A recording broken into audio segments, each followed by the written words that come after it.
પણ બચાવી હશે તો પણ જળની જરૂરિયાત છે. એટલે જળ આમ જુઓ તો બધાને બધી ખબર છે. સૌરાષ્ટ્રમાં એવું કહેવાય કે પાણીદાર પ્રજા છે પણ પાણીવાળી પ્રજા નથી. પાણીદાર પ્રજા છે, હવા તમારે ખોખારો મારશો એટલે અહીંયા તમે એકેય નબળું નહીં મૂકે. તમે 1 ડેમ 2 ડેમ 5 ડેમ બધું કરશે, પણ હવે એને ઓર્ગેનાઇઝ કરવા માટે પાવર બધા પાસે પડેલો છે, સ્વિચ ઓન કરવી પડશે.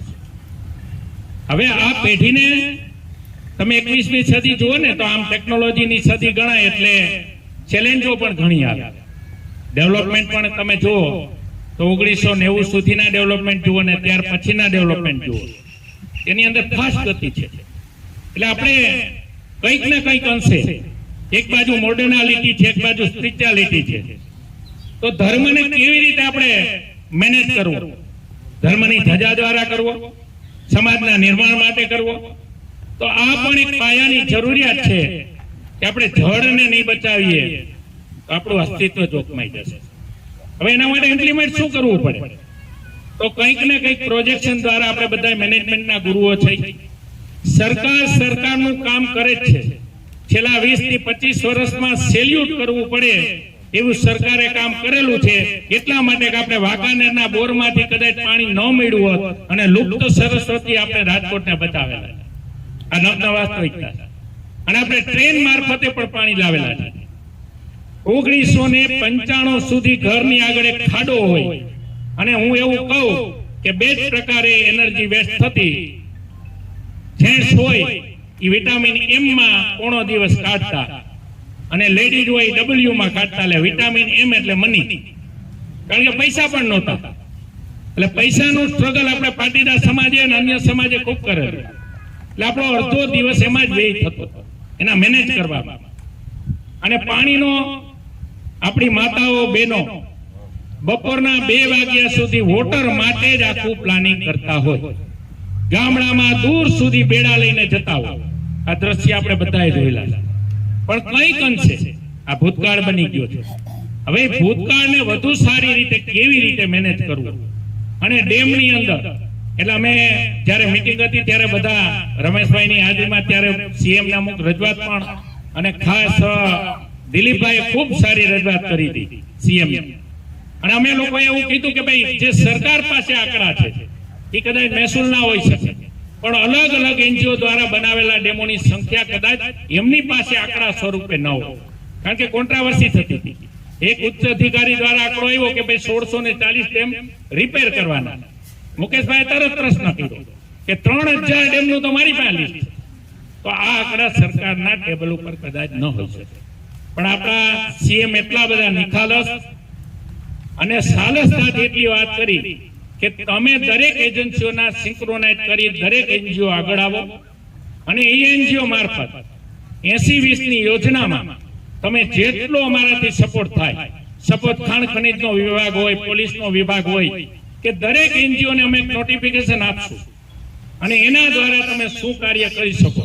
પણ મુકેશભાઈ વાત કરી કે સરકારની એક ડાયરેક્ટ દિલીપભાઈએ વાત કરી કે ભાઈ સરકારની એક મર્યાદા હોય, એ મર્યાદાની અંદર કામની ગતિ કદાચ પૂર્ણતાથી ન દેખાય. એ મારી ત્યાં આવ્યા ત્યારે અહીં જ વાત કરી અને મને પોતાને લાઈટ થઈ કે આપણે મળ્યા એને 1 મહિનો હમણાં પૂર્ણ થશે. અને દિલીપભાઈ વાત કરી કે ભાઈ એની અંદર કોઈ ગતિ ઇમ્પ્લિમેન્ટ નથી, કદાચ સરકારનું એના લેવલે ચાલતું હશે. આજે અમૃત સરોવરની અંદર પણ અમને પણ હમણાં મને કલેક્ટરે 5 દિવસ પહેલા બોલાવેલા, ત્યારે ચર્ચા થઈ. અમે જયેશભાઈ હતા, એક ડેમ તમારે ફાલ્કન ગ્રુપે કરી દેવાનો, એટલે અમે ત્યારે ડન કર્યું કે ડન, અમૃત સરોવર એક તમે જ્યાં આંગળી મૂકશો એ અમે ડેવલપ કરી દઈશું આખા. એની અંદર આગળ બગીચો કરવો હશે, બાકડા કરવા હશે, જે કરવું હશે, પણ એની અંદર અમને કોઈ પણ પ્રકારની અડચણો કોઈ પણ એજન્સી દ્વારા આવવી ન જોઈએ. નીચે સુધી કોઈ પણ સરકારની એજન્સીને જાણ કરવી તમારી ફરજનો ભાગ છે. આ એક પરિબળ કામ કર્યું. બીજો પરિબળ એવું છે કે જ્યારે જન ભેગું થાય ને ત્યારે અકલ્પનીય કામ થાય. એટલે આજે અહીંયા સમાજ શ્રેષ્ઠીઓ બેઠા છે, કારણ કે દુનિયાની અંદર એવું હોય કે 60% લોકો ચિંતા કરતા હોય, 20% લોકો આપમેળેના ઘરમાં ઘર વાસીને આપણે સુખી જગ સુખી, પણ 20% લોકો ચિંતન કરતા હોય પૈકીના આપણે અહીંયા બેઠા છે. કે જે ચિંતન કરી અને રિઝલ્ટ સાથે એને ઇમ્પ્લિમેન્ટ કેમ કરીએ. અને સારામાં સારું આજે સૌરાષ્ટ્રની પાણીદાર પ્રજાને પાણીવાળી પ્રજા ઓળખાય અને આવનારા સમયમાં આપણો યુવાધન એમ કે ના અમારા વડવાઓએ કંઈક ને કંઈક અંશે કોઈ ને કોઈ એનજીઓ દ્વારા નાવું દિલીપભાઈને જે કાર્ય કરે છે એ ખરેખર સરાહનીય છે. એમની આલ્બમમાં ફોટોગ્રાફી જોઈ અને એક યોગદાન અમારું પણ એના માટે હું આજે ડિક્લેર કરું છું કે હું પોતે પર્સનલ કંપની નહીં મારા પર્સનલ માંથી હું 5 ડેમ એમને રેડી કરાવું. આપણે આવો જ આખો પડકારો કરવા. એટલે દિલીપભાઈ આવી અનેક એજન્સીઓ કોઈ પણ કાર્ય સારું કરતી હોય અને બધાએ ઉદ્યોગપતિ સમાજ શ્રેષ્ઠીઓએ આપણો એક જવાબદારીનો ભાગ ગણી શકાય કે આપણે ધર્મની ધજાને ડેવલપ કરતા કરતા જ્યારે આપણે પાયાની જરૂરિયાતો શું છે આવનારા સમયમાં આપણે અને અત્યારે જે કઈ મેડિકલ સાયન્સ એવું કહે છે કથિરે બેઠા હું એમના આત્મન પાસે ધ્યાવેલો છું કે મેડિકલ સાયન્સમાં એવું કહે છે કે પાણીજન્ય રોગ છે ને એ લગભગ 60 થી 70% સાહેબ થતા હોય છે પાણીની ઉણપના હિસાબે. અહીંયા ટીડીએસ તમે ચેક કરો બધું કરો એટલે આપણે પાણીને આવનારા સમયમાં આપણું અસ્તિત્વ જીવ સૃષ્ટિનું અસ્તિત્વ અને ઘણીવાર એવું કહે છે કે જે લોકો સૃષ્ટિ માટે કાર્ય કરે પ્રકૃતિનું બીજું નામ જ ભગવાન છે. ધર્માચાર્યોએ ભગવાનની ડેફિનેશન ભગવાન એટલે પ્રભુ નથી, ભગવાન એક કિતાબ છે કે જેની અંદર 5 તત્વો સમાયેલા છે. ભ એટલે ભૂમિ, ગ એટલે ગગન, એમાં સૂર્ય આવે, વા એટલે વાયુ અને ન એટલે નીર. આ 5 તત્વ જ્યારે જો આ પ્રકૃતિ ટકેલી હોય તો એ પૈકીનું આપણું જળ એ આવશ્યક અંગ છે.